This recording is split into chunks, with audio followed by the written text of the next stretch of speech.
Ma õpin ülikoolis avaliku sektori juhtimise ja innovatsiooni, aga mul tegelikult nagu praktilist avaliku sektori kogemust ei ole. Ja mul oligi kogu aeg see tunne, et ma nagu õpin seda ja ma näen, kuidas näiteks mu kursakaaslased, kes töötavad avalikus sektoris, et kuidas nemad toovad näiteid ja teavad ja saavad kohe kõigest aru.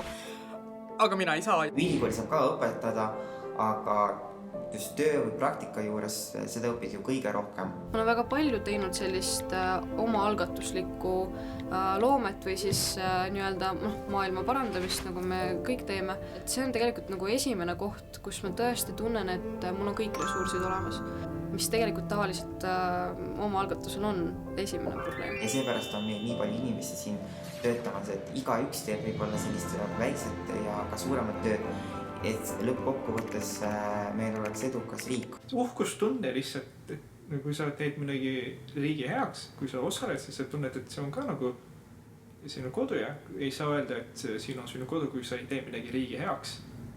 Ma võib-olla panen mingisugused detaile tähele, mida võib-olla ainult Eestis üles kasvanud ja ainult Eesti kontekstis töötanud inimene võib-olla ei pane tähele.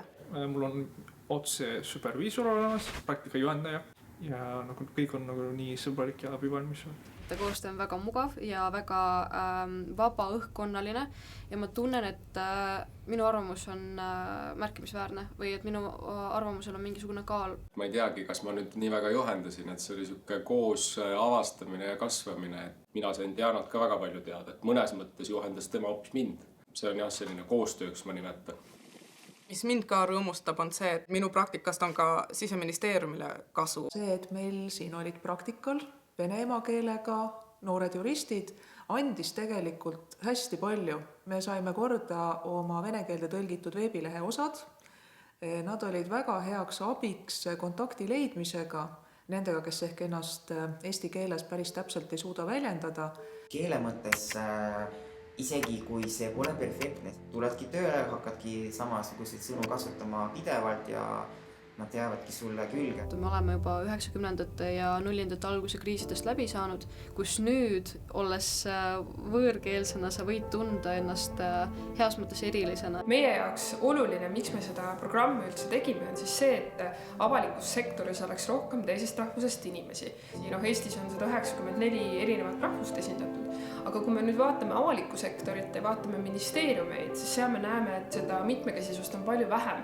Me vajame meie riigi tasandil muutusi ja riik vajab just selliseid noori, sest me vajame natuke ka kõrvalpilku vahel. Ja võib-olla need noored suudavad oma tausta poolest anda just selle kõrvalpilgu, millest me nii väga puudust tunneme.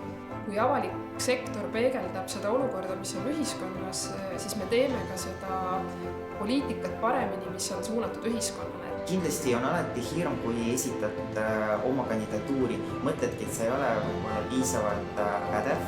Just nagu mõelda rohkem selle peale, mis on minu tugevused ja vähem selle peale, mis on minu emakeel.